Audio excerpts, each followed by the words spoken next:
a nivel del microscopio se termina hablando de la formación de la orina.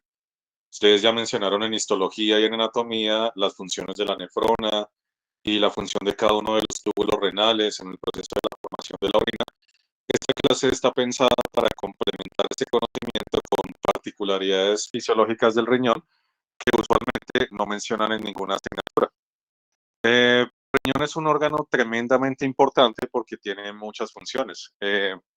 No solamente es filtrar la sangre para producir orina, también tiene funciones endocrinas como la producción de eritropoyetina, como la producción de angiotensina para subir la presión arterial, tiene que ver con los niveles de glóbulos rojos, produce también enzimas, digamos que tiene un montón de funciones. Entonces, nosotros vamos a mencionar algunas particularidades para complementar lo que nosotros ya sabemos. El principal objetivo que tiene la nefrona al estar en contacto con el torrente sanguíneo es de desintoxicación. Así se menciona coloquialmente en los libros. ¿Por qué? Nosotros como organismos siempre estamos produciendo cuerpos nitrogenados que se van acumulando en la sangre y que la única forma que nosotros tenemos para poder eliminarlos es a través de un líquido acuoso, es decir, a través del agua como tal. Nuestro riñón literalmente sacrifica el plasma o sacrifica el agua de nuestra sangre para poder diluir estos desechos nitrogenados y poderlos eliminar al exterior. La idea es que ellos salgan al medio ambiente para que no tengan ningún efecto perjudicial en nosotros. Usualmente los desechos nitrogenados, que se conocen en los libros como el BUN, BUN significa cuerpos nitrogenados en sangre o nitrógeno ureico en sangre, cualquiera de los dos, es prácticamente el desecho proveniente del metabolismo de las proteínas. Como ya lo habíamos dicho en la fisiología del cortisol, nosotros siempre estamos metabolizando proteínas en los tejidos, una de sus muchas razones como una fuente de energía. Entonces, desechos nitrogenados como el amoníaco, la urea, el ácido úrico, ¿sí? O la creatinina que proviene del músculo, usualmente son tóxicos para nosotros en altas concentraciones. ¿Cómo se descubrió esto? En el laboratorio cogieron membranas plasmáticas, la clásica membrana bifosfolipídica que ustedes ya conocen, y las cultivaron en ambientes que tenían muchos desechos nitrogenados.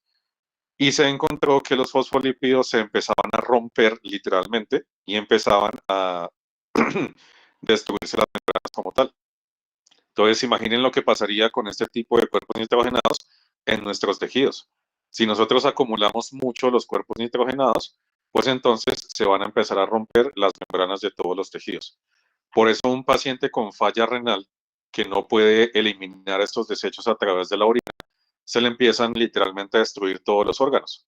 Empieza a tener problemas neurológicos, úlceras en el estómago, se le empiezan a romper las encías, la lengua, el hígado se vuelve una nada, porque básicamente la alta concentración de estos cuerpos pues produce el rompimiento de las membranas plasmáticas como tal. Entonces, nosotros debemos mantener un equilibrio, ¿sí?, entre la producción de estos cuerpos nitrogenados y su eliminación. Es decir, en condiciones normales, estos cuerpos tienen que estar altos, en altos niveles en la orina, que es donde los estamos eliminando, y bajos niveles en una muestra de sangre. Obviamente los niveles no pueden llegar a cero, porque los estamos produciendo a 24 horas, pero sí deben tener niveles bajos y eso me garantiza que el riñón está funcionando bien. Usualmente los que más se utilizan para evaluar la función renal son la urea y la creatinina, porque provienen de las proteínas más comunes que son las del músculo. Y como nosotros tenemos músculo en todo lado, pues siempre estamos gastando estas proteínas como fuente de energía. Cuando hay un paciente con falla renal, estas dos proteínas se empiezan a acumular. La urea y la creatinina empiezan a aumentar en el torrente sanguíneo y eso es indicativo de insuficiencia renal como tal.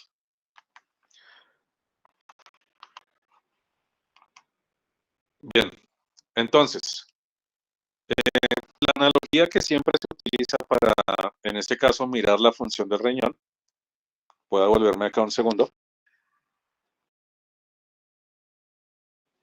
es el famoso colador. Entonces, cuando nosotros un jugo, ¿cierto? El colador lo que hace es retenerme o no dejar que las pepas pasen. un proceso que nosotros conocemos como filtración. Filtrar no es dejar pasar como tal, sino retener. En este caso, pues el filtro o el colador no deja que las pepas se pasen para que nosotros solamente tengamos el exudado, que es el agua, y con eso nos podamos tomar el jugo. ¿Por qué se utiliza tanto esta referencia en la función renal? Porque básicamente el glomérulo renal tiene la misma función que un colador.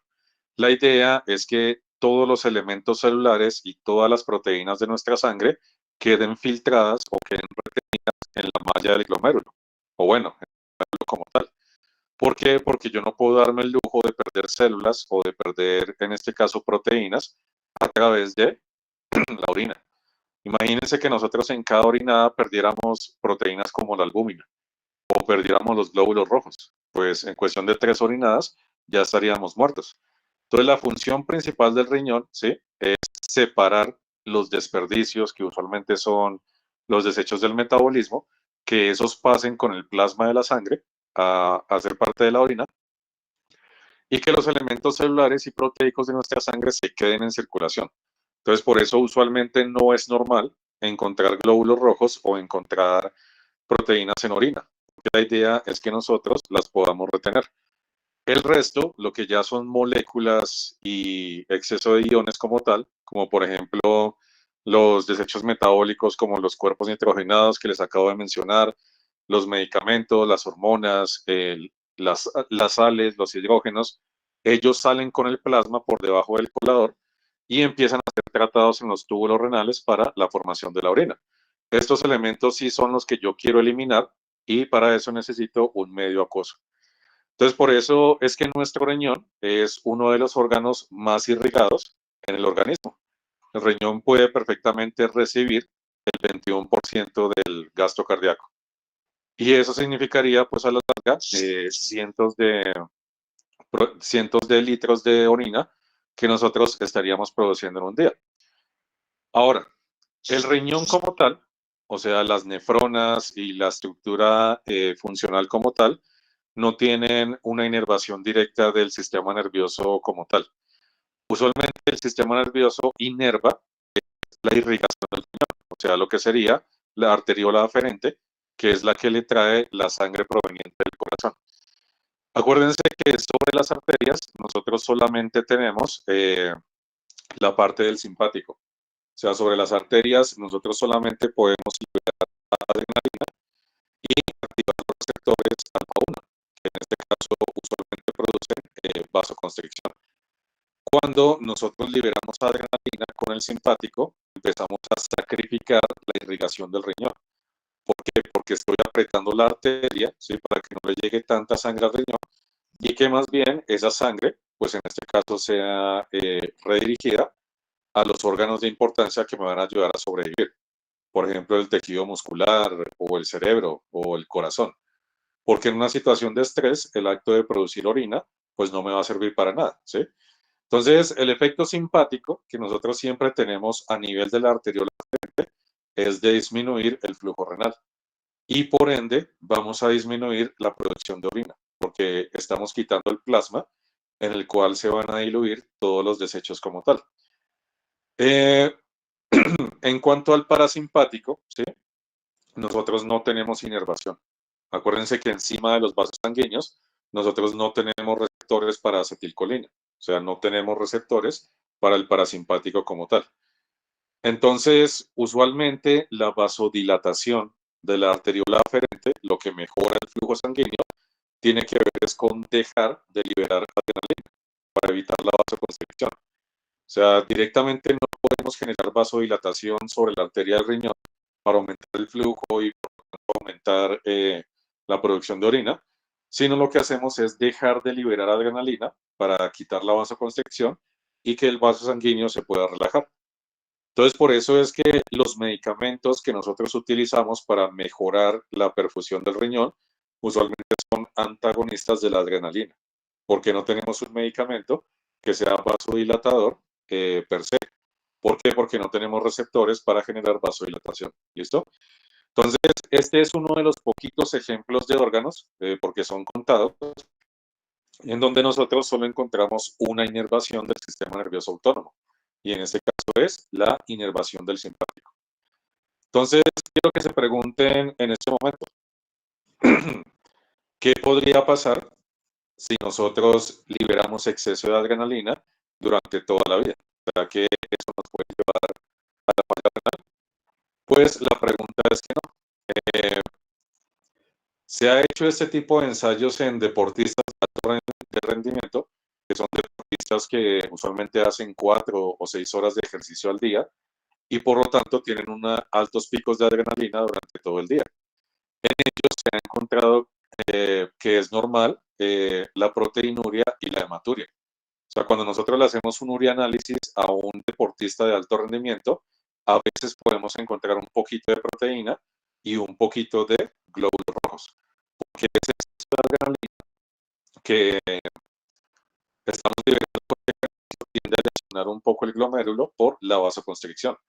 Sin embargo, no se ha relacionado con que esto conlleve a falla renal en el futuro, ¿sí? Los caballos, por ejemplo, de deportistas y los humanos que son deportistas de alto rendimiento pueden presentar un poco de proteína y un poco de glóbulos rojos en la orina, pero no se ha relacionado con que más adelante ellos van a desarrollar falla renal. Al parecer son pequeños efectos secundarios del ejercicio de alto rendimiento en donde por la vasoconstricción sostenida se lesiona un poco el riñón, pero fisiológicamente no va a producir, al parecer, daños a largo plazo. ¿Bien? Dime, Jimena. Profe, una pregunta. Digamos, ellos tienen alto rendimiento, pero si pasa en personas que no tienen alto rendimiento, ¿sí podría ocasionar algo a nosotros? Esa falla, como ese. Eh, no, o sea, no es que te vaya a ocasionar algo, sino es que hallazgo ya prácticamente confirma que hay una enfermedad de base. O sea, la hematuria y la proteinuria en los deportistas de alto rendimiento es por el ejercicio, por la liberación de adrenalina constante. Ya si es una persona normal que no haga ejercicio y presenta esas dos, es porque ya hay algo directamente afectando al riñón. Puede ser un tóxico, una bacteria, un medicamento, falla renal aguda, ¿sí me entiendes? Porque eso ya... Sí, sí, señor. En personas, digamos, que hacen mucho ejercicio es normal, pero en personas que están sedentarias sí es anormal. Sí, en una persona sedentaria, los niveles de glóbulos rojos y de proteínas tienen que ser cero, porque si no, significa que el glomérulo está siendo dañado por algo y el filtro se está rompiendo.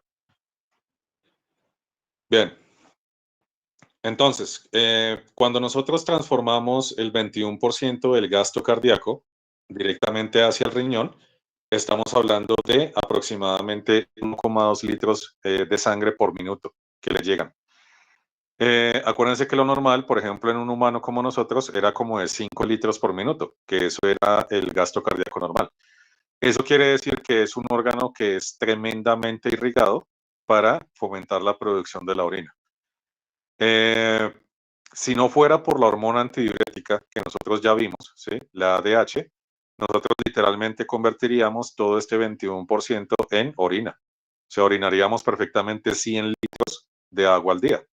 Es gracias a la hormona antidiurética que nosotros podemos reabsorber el 99% del agua que se iba a perder acá y por lo tanto terminamos concentrando la orina por ahí en 1 o 1,5 litros al día.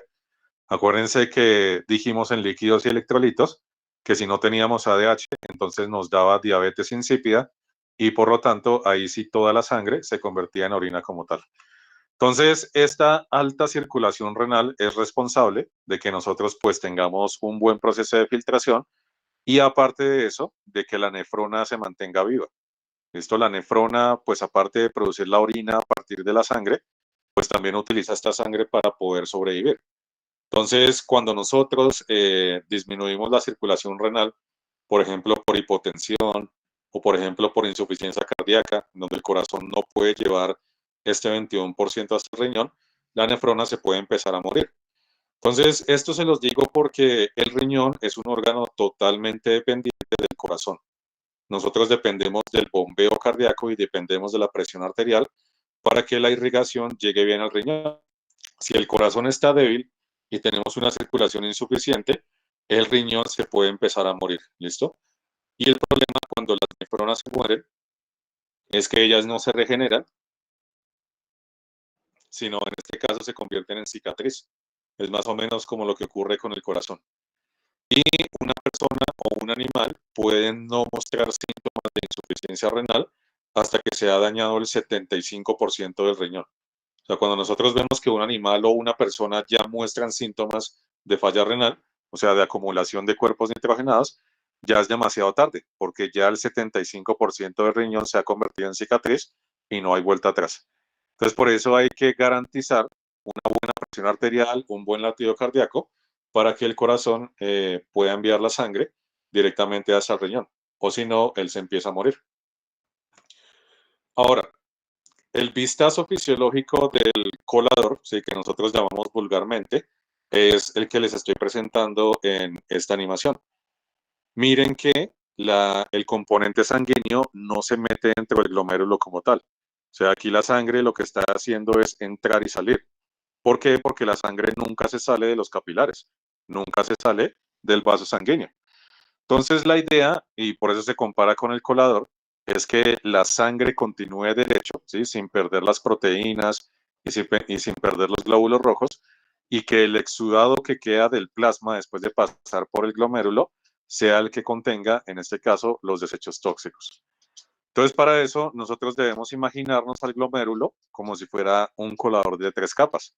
Estas 3 capas, así como se las estoy mencionando, van una después de la otra, como si fuera un colador de jugo, pero en vez de tener solamente una mallita, tiene 3 mallitas en orden.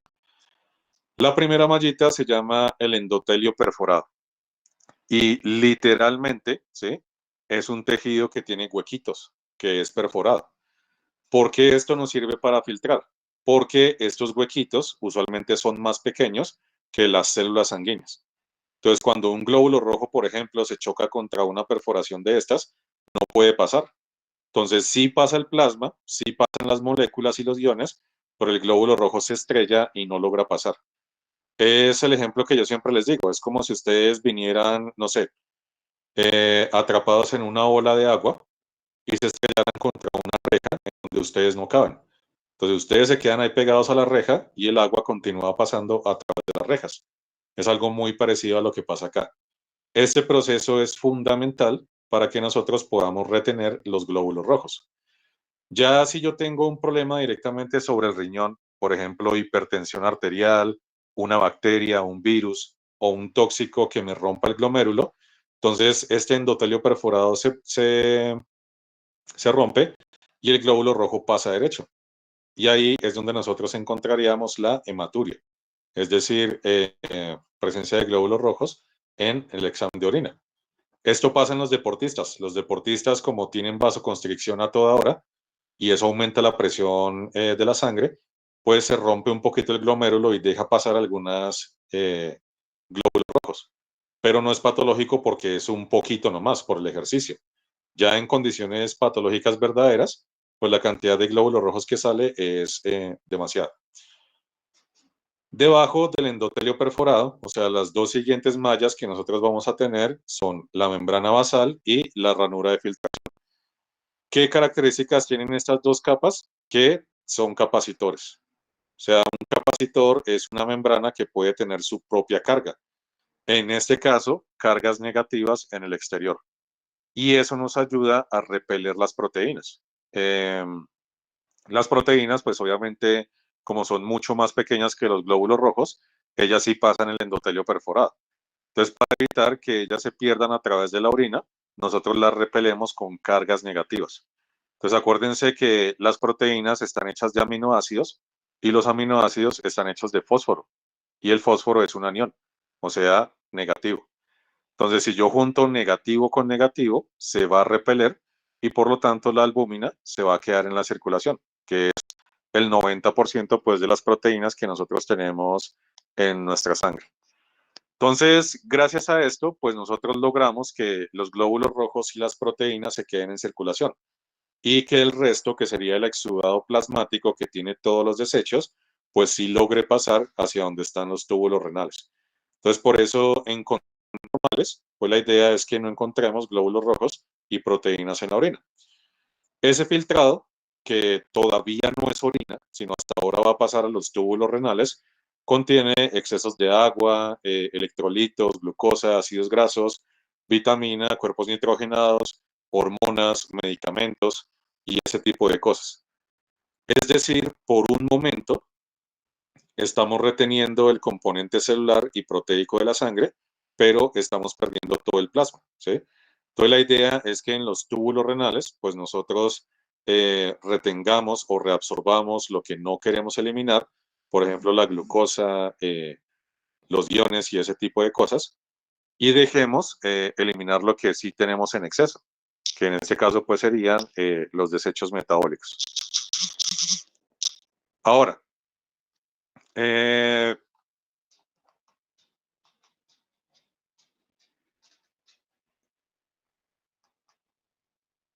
acá, esta cosa está fallando, listo. ¿Cómo hacemos nosotros para generar una buena filtración? Este proceso de filtración siempre se le ha puesto la analogía de ser la fuerza con la cual nosotros colamos el jugo. Entonces piensen que ustedes tienen un colador en la mano, ¿cierto? Y en la mano derecha y en la mano izquierda están vertiendo el jugo encima para poder colarlo. O sea, para que se filtren las pepas como tal.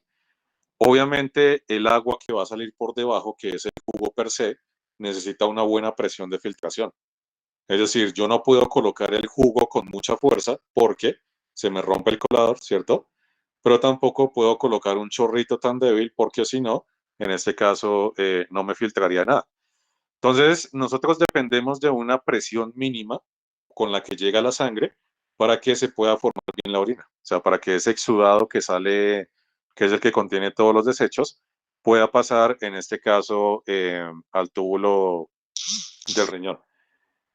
Eh, Nosotros vamos a tener tres presiones. Entonces, la presión que ustedes ven con la flecha amarilla, que dice presión hidrostática sanguínea, que es de 60 milímetros de mercurio aproximadamente, es la fuerza con la cual llega la sangre, ¿sí? Es la sangre que está llegando por la arteriola aferente. Y esta presión depende exclusivamente de la presión arterial. Es decir, nosotros obligatoriamente debemos tener una presión arterial mínima, que eso depende de los vasos sanguíneos y depende del bombeo cardíaco, para que se mantengan estos 60 milímetros de mercurio. Entonces, se ha encontrado que para que esta presión no se desorganice, nosotros como mínimo debemos tener en 90 la sistólica y en 60 la diastólica como tal. O sea, hasta mínimo nos podemos bajar en ese rango de presión arterial para que el flujo renal no empiece a disminuir. Ya en fenómenos de hipotensión, sí podríamos ver comprometida la producción de la orina porque la sangre no estaría llegando con la suficiente presión, ¿vale? ¿Y por qué ocurre esto? Porque esta presión hidrostática sanguínea, cuando llega al glomérulo, tiene que pelear con la presión osmótica coloidal y con la presión capsular. ¿Qué es la presión osmótica coloidal? Pues los solutos que están en la nefrona como tal, que generan presión hacia afuera, ¿sí? Generando ósmosis hacia el otro lado. Y la presión capsular, pues de la propia cápsula de Bowman, que también tiende a sacar los líquidos como tal.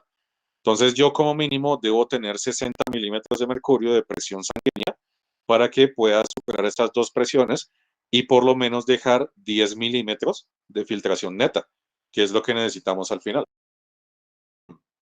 La presión osmótica coloidal y la presión capsular es algo que nosotros no podemos modificar, porque ese ambiente es intrínseco del riñón. O sea, siempre va a ser, siempre vamos a tener que luchar contra 32 y contra 18 milímetros de mercurio.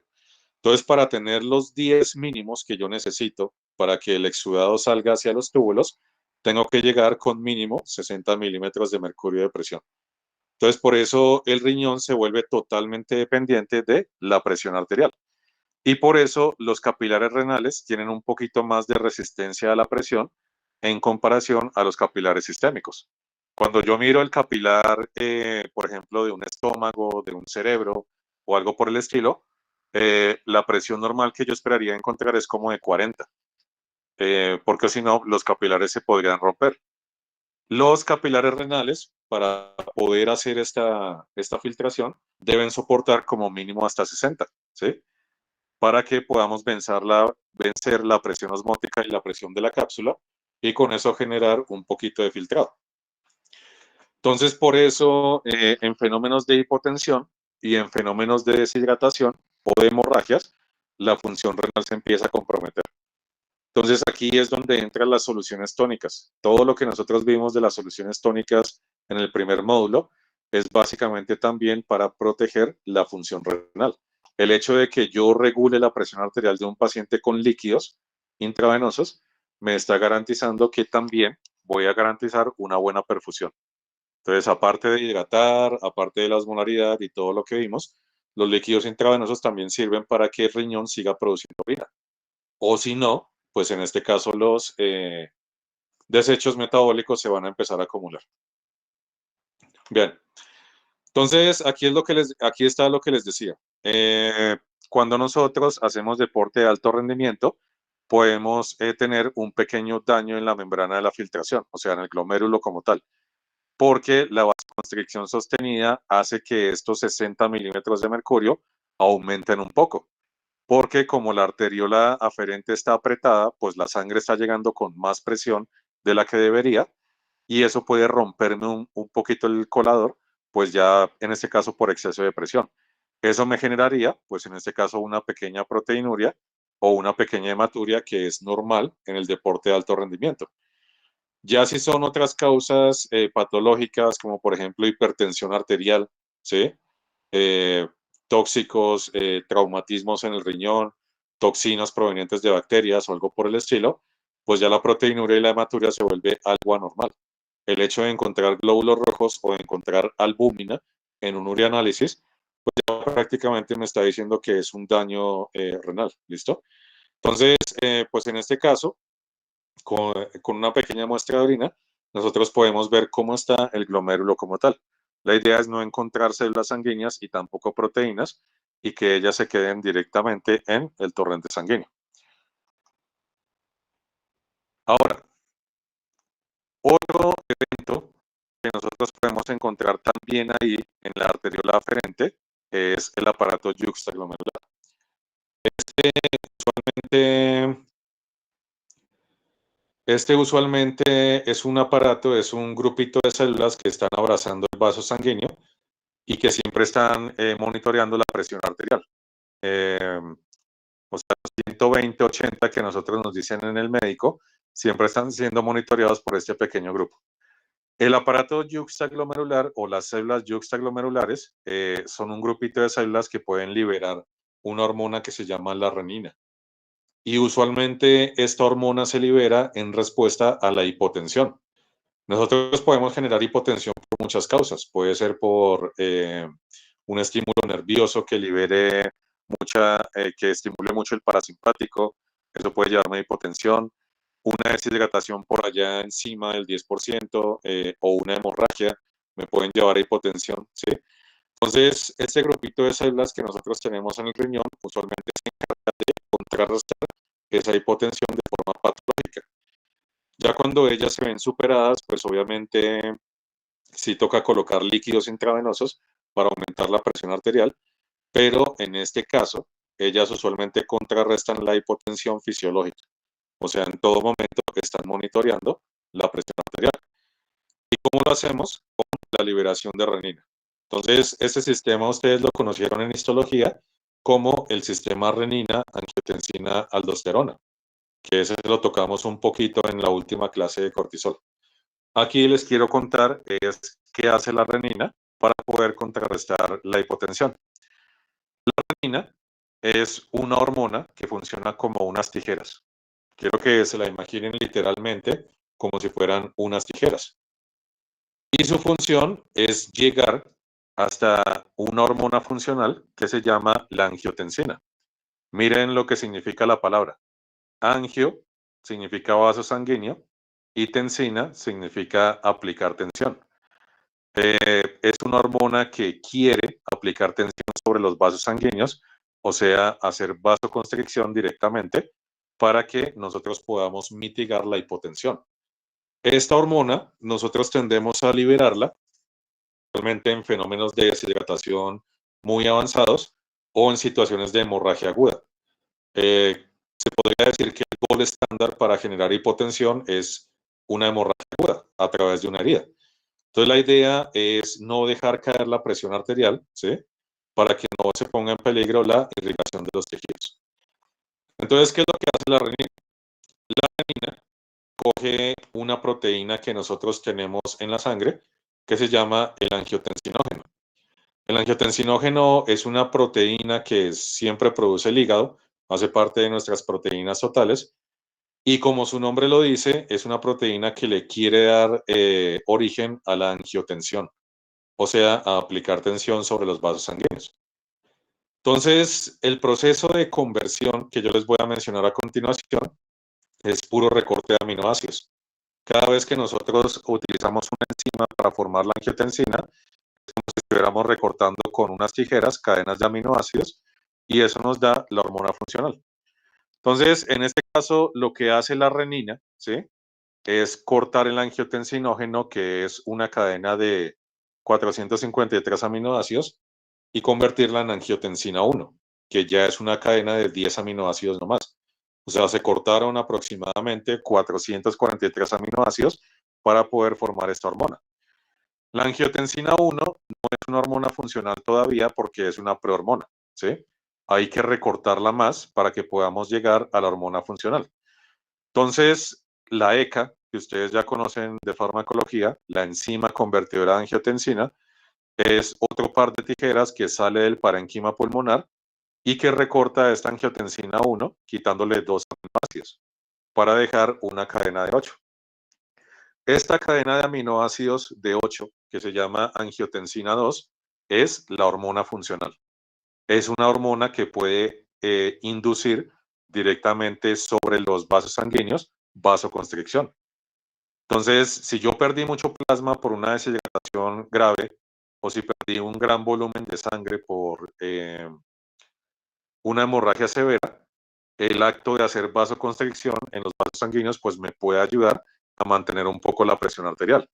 Entonces, cuando se termina de construir la angiotensina 2, pues básicamente aplicamos presión sobre los vasos sanguíneos por medio de la vasoconstricción y eso nos ayuda a subir la presión arterial.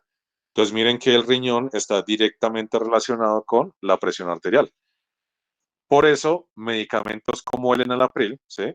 Se utilizan en pacientes con hipertensión. El enalapril es un antagonista de la enzima convertidora de angiotensina. Entonces, si yo inhibo con este medicamento la ECA, pues la angiotensina 1 no puede pasar a la angiotensina 2 y no se forma la forma funcional. ¿Y eso en qué termina? Pues disminuyéndome la presión arterial. Entonces, si ustedes de pronto algún familiar o ustedes mismos están tomando enalapril o captopril, que se llaman medicamentos inhibidores de la enzima convertidora de angiotensina, pues básicamente el fenómeno hipotensor es por eso, porque estamos inhibiendo las tijeras que no nos permiten pasar de la angiotensina 1 a la angiotensina 2. Y con eso puedo contrarrestar el aumento de la presión arterial. Y esta angiotensina 2 que yo les estoy mencionando también tiene otros efectos. Entonces, aparte de generar vasoconstricción, ¿sí? También puede estimular al hipotálamo para que active el mecanismo de la sed sin necesidad del aumento de la osmolaridad. Entonces, acuérdense que nosotros dijimos en el módulo de líquidos que para inducir la sed fisiológica, nosotros lo que hacíamos era aumentar la osmolaridad de la sangre, o sea, sobre 300 miliosmolar. Cuando yo libero angiotensina 2 en una situación de deshidratación o en una situación de hemorragia, puedo estimular al hipotálamo para que active el mecanismo de la sed. Y el propósito es el mismo, que el individuo tome mucha agua para que la absorba y que esa agua llegue directamente al torrente sanguíneo para aumentar la presión arterial. Entonces, por un lado, pues estaría haciendo vasoconstricción y por otro lado, estaría aumentando la presión arterial por meterle agua a los vasos sanguíneos. Y asimismo, como ya se los había dicho en la clase pasada, la producción de esta angiotensina 2 también me puede llevar a la liberación de aldosterona. Entonces nosotros dijimos que la aldosterona era la principal hormona retenedora de sal, una hormona que se unía al túbulo contorneado distal y reabsorbía el sodio a cambio de la excreción de potasio. Y dijimos que si reabsorbíamos el sodio, pues el agua seguía el sodio y esta se devolvía al torrente sanguíneo, lo cual es casi lo mismo que estar tomando mucha agua, ¿sí? Voy a orinar menos, pero pues esa agua se va a devolver a la sangre para poder aumentar la presión arterial. Entonces, fíjense que todos estos tres mecanismos existen para que yo pueda contrarrestar el fenómeno de la hipotensión. Entonces, por un lado, aprieto el vaso sanguíneo, por otro lado, reabsorbo sodio con la aldosterona y por otro lado, estimulo la sed para tomar agua. Eso me ayuda a contrarrestar de forma fisiológica la hipotensión. Ya cuando la hemorragia es muy grave o cuando la deshidratación es muy grave, estos mecanismos se ven totalmente colapsados y tenemos que entrar nosotros a hacer terapia de hidratación intravenosa y con eso pues volver al equilibrio como tal. Bien. Otro ejemplo de aplicación es el losartán, que también se utiliza para los pacientes con hipertensión. El losartán es un inhibidor de los receptores para angiotensina. Entonces, no me interrumpe la producción de angiotensina como lo haría el enalapril, pero sí me interrumpe el receptor a donde se une esta hormona. Y si la hormona no se une a su receptor, pues no puede generar la vasoconstricción y estos tres eventos que les estoy mencionando. Entonces, también se utiliza en pacientes con hipertensión. Usualmente, el losartán es el segundo medicamento más utilizado cuando el enalapril no funciona. Se ha encontrado que la mayoría de las personas tienen efectos secundarios con el enalapril, como por ejemplo mareos o dolor de cabeza. Entonces, cuando el médico se da cuenta de esto, pues cambia el mecanismo de acción al losartán, que usualmente tiene menos efectos secundarios. Y el fenómeno es el mismo porque estamos inhibiendo la angiotensina 2. Y con eso vamos a contrarrestar la hipertensión arterial. Bien, eh, entonces, ¿qué pasa después de que nosotros hacemos el proceso de filtración en el glomérulo?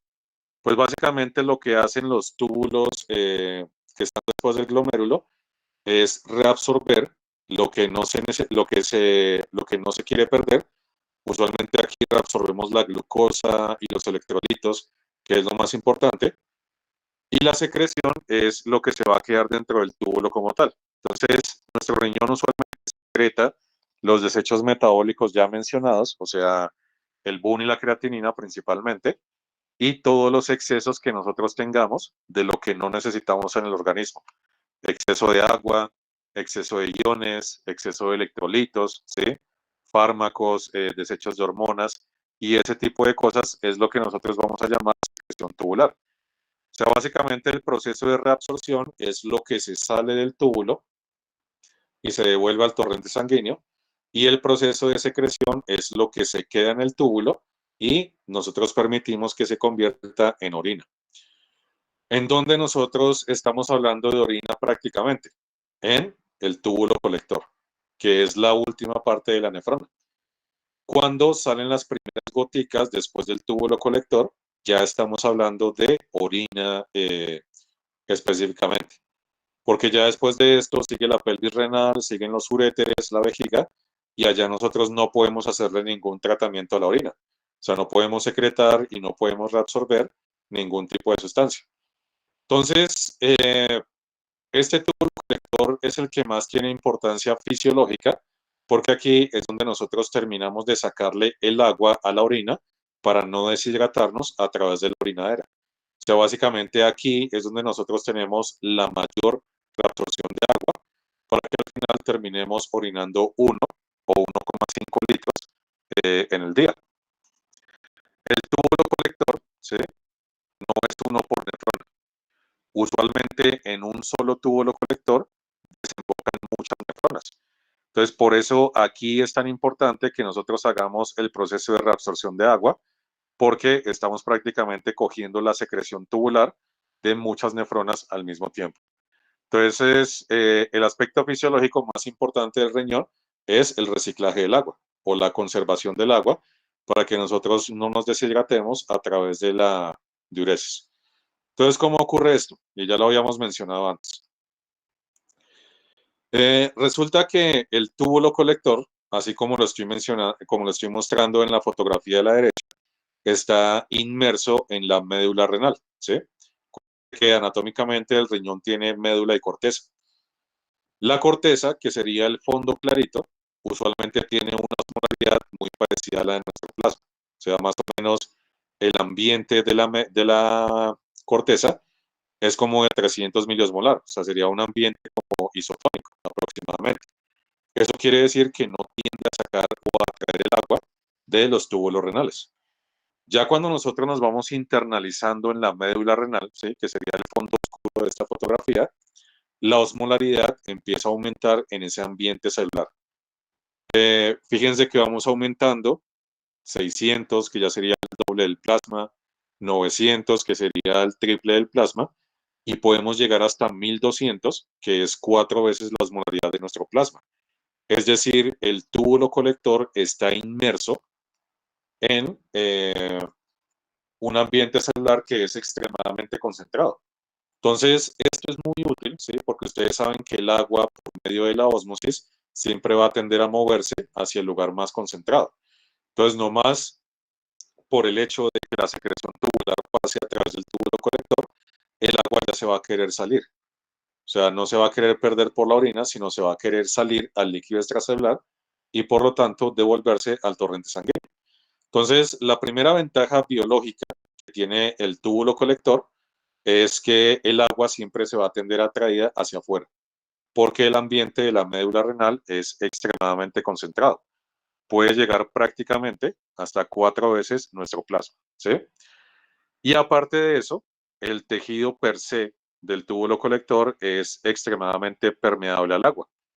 No tanto porque el agua se pase a través de las uniones de los fosfolípidos o algo por el estilo, sino porque por lo que les decía al inicio del curso.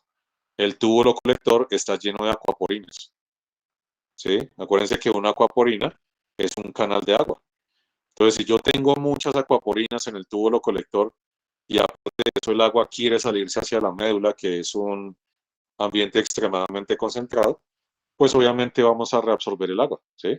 Entonces, por eso, como aquí está llegando el producto de muchas nefronas, pues es el paso más importante para la reabsorción del agua como tal.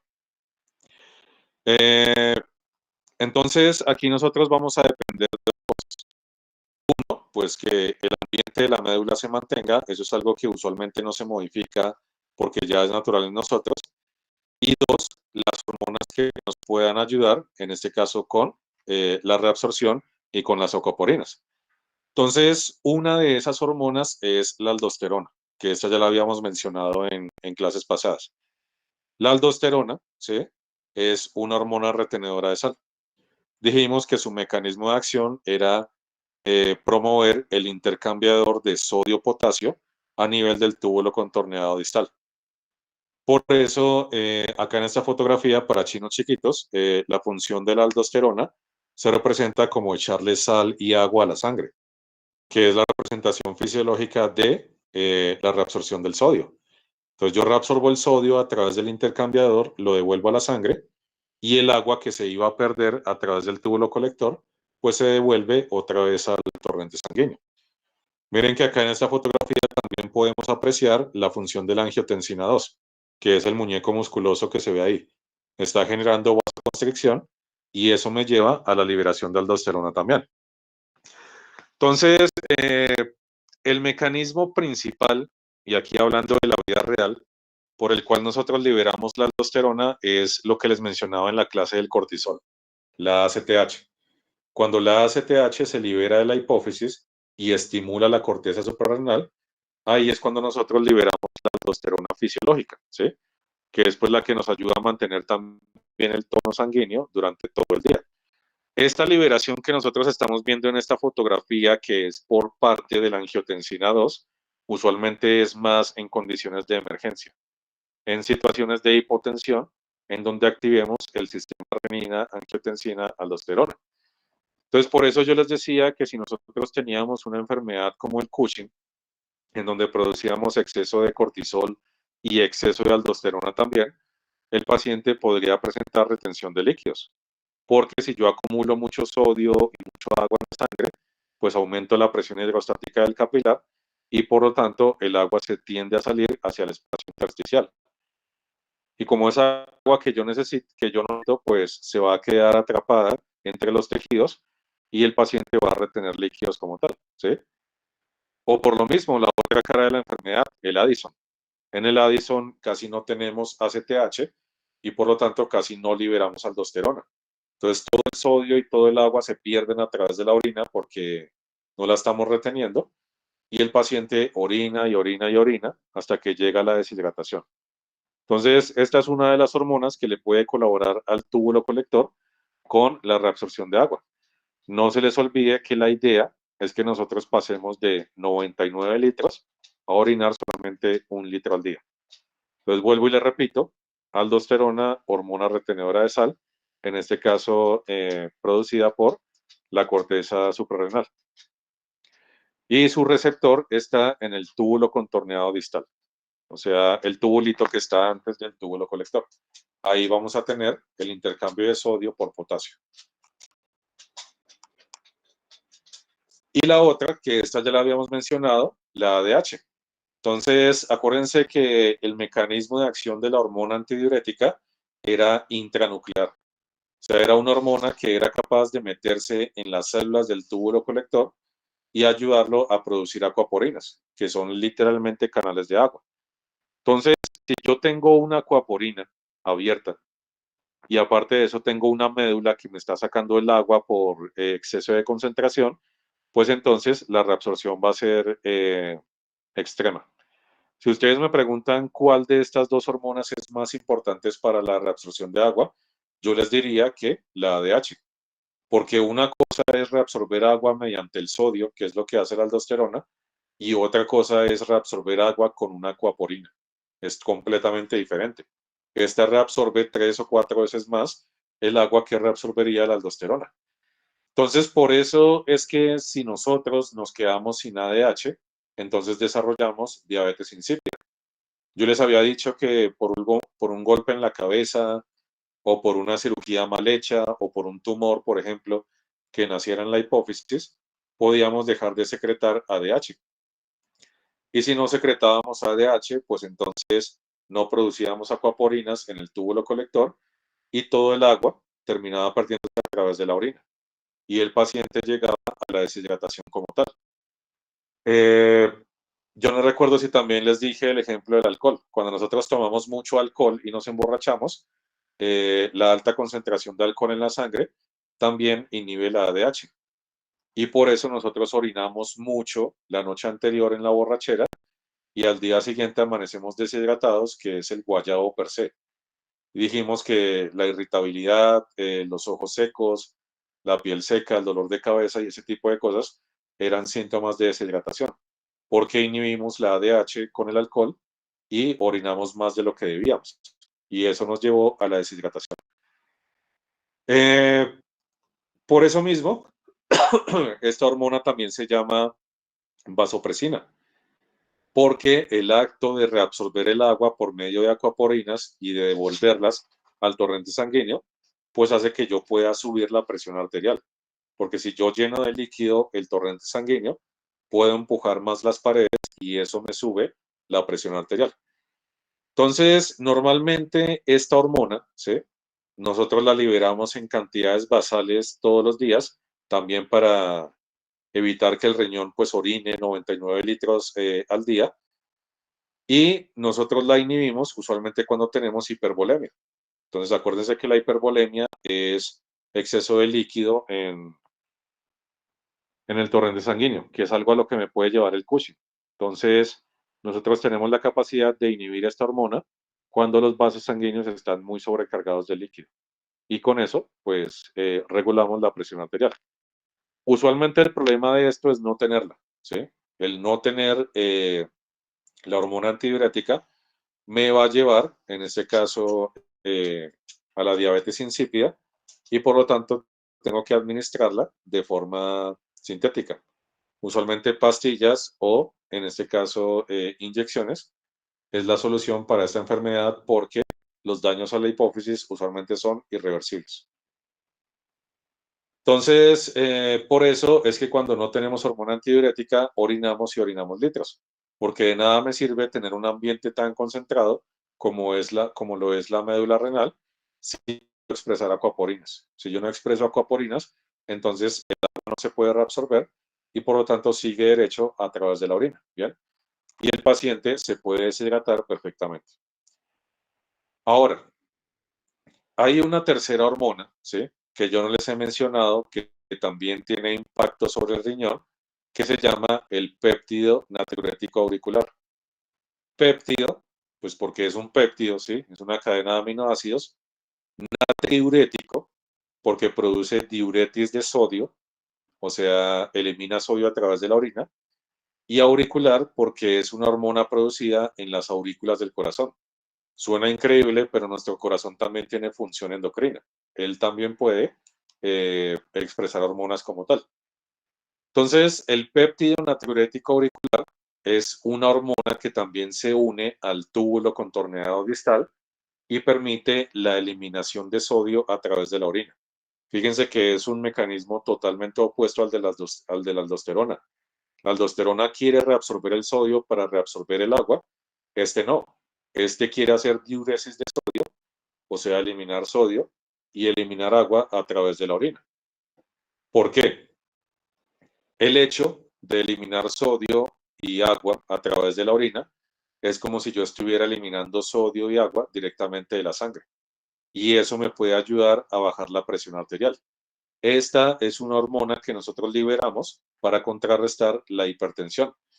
Entonces, el evento fisiológico en donde nosotros podemos ver involucrada esta hormona, ¿sí? Es el frío.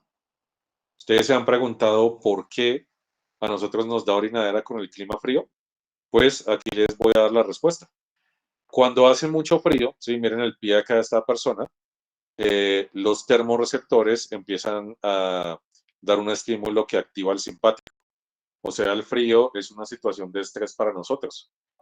Cuando nosotros liberamos adrenalina en respuesta al frío, hacemos vasoconstricción de los vasos sanguíneos que están cerca de la piel. Los apretamos. ¿Para qué? Para alejar la sangre de la piel y que no se pierda el calor con el exterior. Por eso cuando hace mucho frío, nosotros nos ponemos blancos o incluso morados algunas veces, porque estamos alejando la sangre de la piel, ¿sí? El problema es que nosotros, como tenemos un sistema circulatorio cerrado, pues esa sangre que debería estar rondando la piel se va a quedar en el interior del cuerpo acumulada, o bueno, en las arterias más profundas acumuladas. Y eso me sube tremendamente la presión arterial, a tal punto que si yo no hago alguna retroalimentación homeostática, pues me podría reventar literalmente una arteria por el exceso de presión. Entonces, para bajar esta presión y que no se nos rompan las arterias, es cuando nosotros liberamos este péptido. Porque si yo pierdo sodio y si pierdo agua, pues es como si descongestionara el sistema sanguíneo y eso me disminuye la presión arterial.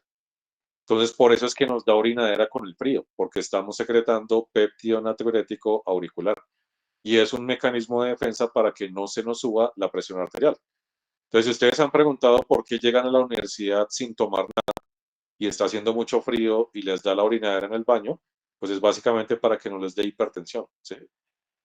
Este péptido natriurético auricular, pues obviamente inhibe la renina, inhibe la aldosterona y también inhibe la ADH, porque todas esas hormonas son retenedoras.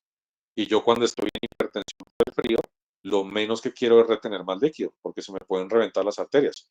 Lo que yo quiero es eliminarlo. Entonces inhibo las hormonas antidiuréticas y promuevo la eliminación de sodio y de agua a través de la orinadera. Y eso me baja la presión arterial para que no se me reviente una arteria en respuesta al frío.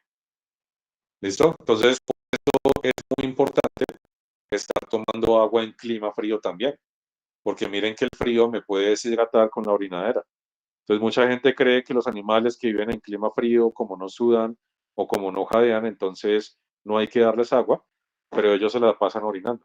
Si ustedes se dan cuenta, los caballos, los perros, las vacas que viven en clima frío, se la pasan orinando a toda hora, porque están regulando su presión arterial. Y esta orinadera toca compensarla con más líquido. Entonces, así como en tierra caliente, como en tierra frío, toca suplementarles este líquido para que no entren en deshidratación. Bien. Y el otro factor fisiológico importante es la reabsorción, en este caso de la glucosa, que esto ya lo habíamos mencionado en la clase de diabetes. En el túbulo contorneado proximal, nosotros tenemos los transportadores de glucosa.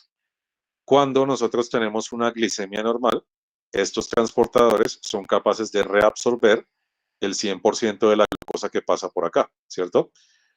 Eso es con una glicemia por ahí de 70 a 100 miligramos por decilitro en la mayoría de los casos. Cuando hay hiperglicemia, ¿sí? Ya sea por diabetes tipo 1 o diabetes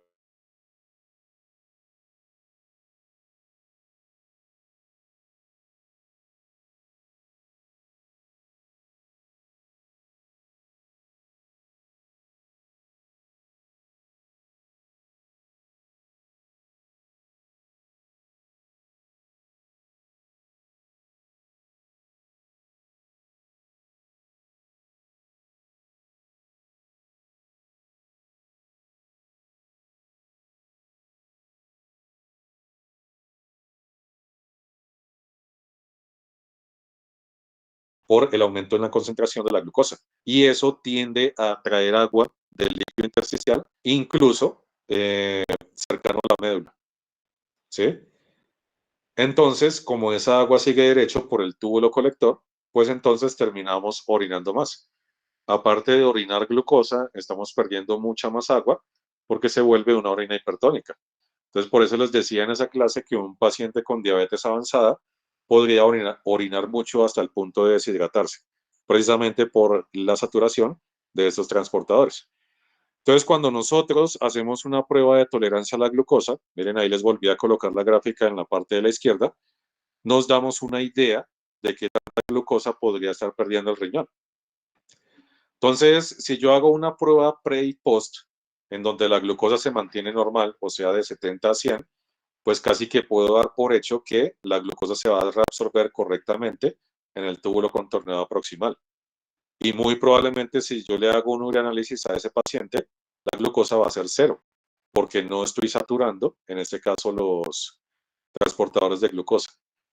Ya cuando tengo un paciente diabético como el de la curva roja, ¿sí? En donde empiezo con hiperglicemia y después termino con una hiperglicemia peor, pues entonces prácticamente puedo dar por hecho que la glucosa no se está reabsorbiendo. Y muy probablemente cuando le haga un urianálisis, la glucosa en la orina va a salir positiva. O sea, va a ser glucosuria. Y eso va a generar sed, va a generar orinadera, polidipsia, poliuria y todos los síntomas que nosotros mencionamos en la clase de diabetes. Entonces, el túbulo contorneado proximal depende de una glicemia normal para que nosotros no sobresaturemos los transportadores de glucosa.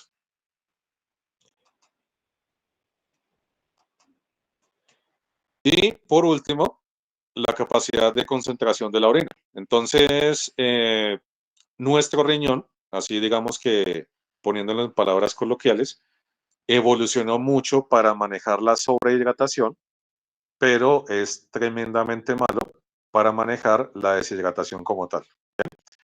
¿Por qué les digo esto? Porque cuando nosotros bebemos mucho, ¿sí? Podemos volver nuestra orina hipotónica.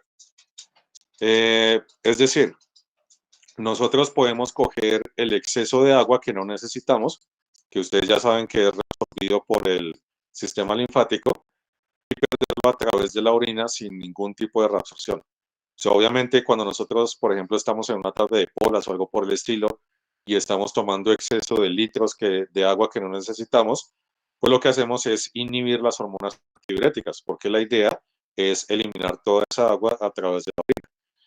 Entonces, el riñón puede inhibir la reabsorción del agua a tal punto de volver una orina casi que tremendamente hipotónica. Nosotros podemos secretar orinas de 50 miliosmolar, que eso sería por ahí la cuarta o quinta orinada en la tarde de polas, en donde la orina sale claritica como tal. ¿Eso qué está evitando? Pues obviamente está evitando que yo vuelva hipotónicos los medios extracelulares y que me dé un edema cerebral o algo por el estilo. Acuérdense que todo esto lo hace el sistema linfático. Entonces, por eso ustedes nunca van a ver una enfermedad asociada al exceso de hidratación. O sea, no es que si yo tomo mucha agua todos los días o tomo más agua de la que necesito, mi riñón se va a dañar. Eso no pasa porque eso es un fenómeno pasivo.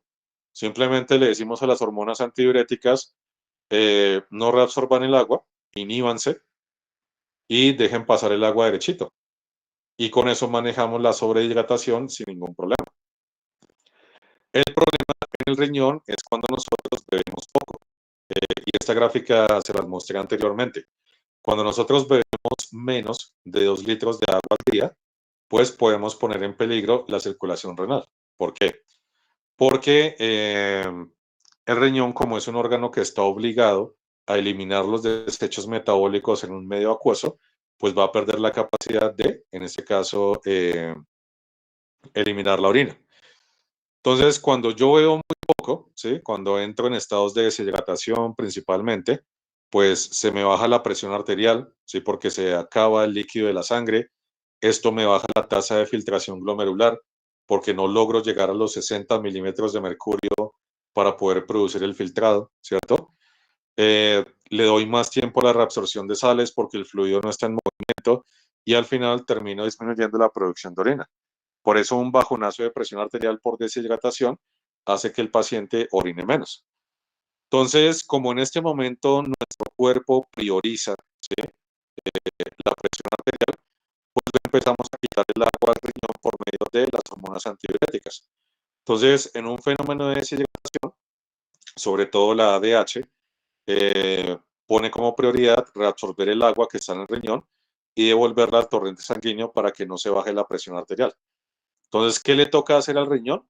Pues utilizar el mínimo de agua que le dejen estas hormonas para poder eliminar los desechos metabólicos, porque no hay otra forma. La única forma de eliminar desechos metabólicos es a través de un medio acuoso. Entonces, en ese momento, ¿sí?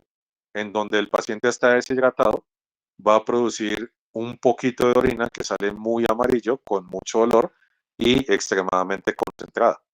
Una orina que puede ser hasta de 1200 miliosmolar. O sea, una orina que puede tener 4 veces la osmolaridad del plasma. Y esto ocurre porque el resto del agua se está reabsorbiendo por la ADH para protegernos de la deshidratación. El problema es que si nosotros tenemos esta situación de forma sostenida, podemos lesionar las nefronas por falta de irrigación. Y como les digo, ellas se empiezan a morir y se empiezan a convertir en cicatrices hasta que después de perder el 75% inicia la falla renal. Entonces, por eso la terapia de líquidos intravenosos es tan importante en el paciente porque previene la falla renal. Entonces, si nosotros le administramos los líquidos al paciente, vamos a aumentar la presión arterial, vamos a aumentar la tasa de filtración glomerular y con eso vamos a mantener vivas las nefronas. Entonces, miren que los líquidos intravenosos tienen función en hidratación, en regular osmolaridad, en reponer electrolitos, en regular la presión arterial, en promover la tasa de filtración glomerular, ¿sí? Incluso tiene papel en la termorregulación, porque le estamos dando el agua al animal para que jadee o para que sude. Entonces, por eso siempre en la hospitalización, ya lo van a ver más adelante, lo primero que se hace es líquidos intravenosos. Y entre muchas de las causas, lo que estamos haciendo es proteger la función del riñón, ¿vale? Bien, ¿tienen alguna pregunta de este pequeño complemento fisiológico sobre la fisiología renal?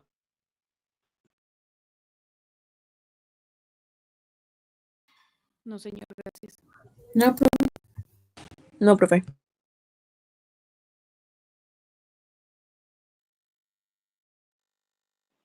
Listo. Bueno, hoy tenemos 22 personas conectadas de 34. Entonces, permítanme un segundo, tomo la asistencia y ya saben cuál es la consecuencia de las fallas, que la verán reflejada en la nota final del curso. Los que están presentes no se preocupen. Vale, profe, gracias. No, profe. Segundo, no se vayan todavía.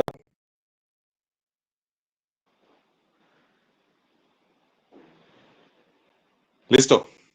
Entonces, bueno, si no hay ninguna pregunta, vuelvo y les recuerdo, próxima semana, semana de laboratorios virtuales 2, y la siguiente semana el adelanto del biomodelo con las especificaciones que ya les di.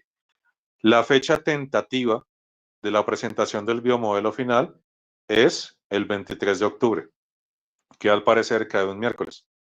Entonces, la idea del adelanto es hacer las correcciones y observaciones para el biomodelo final que será presentado ese día. Usualmente es toda la mañana por ahí hasta la 1 o las 2 de la tarde. Entonces, por lo pronto, esa es la fecha que usaremos. Y listo, eso era todo por hoy. Los dejo descansar. Que tengan buen día. Hasta luego. Gracias.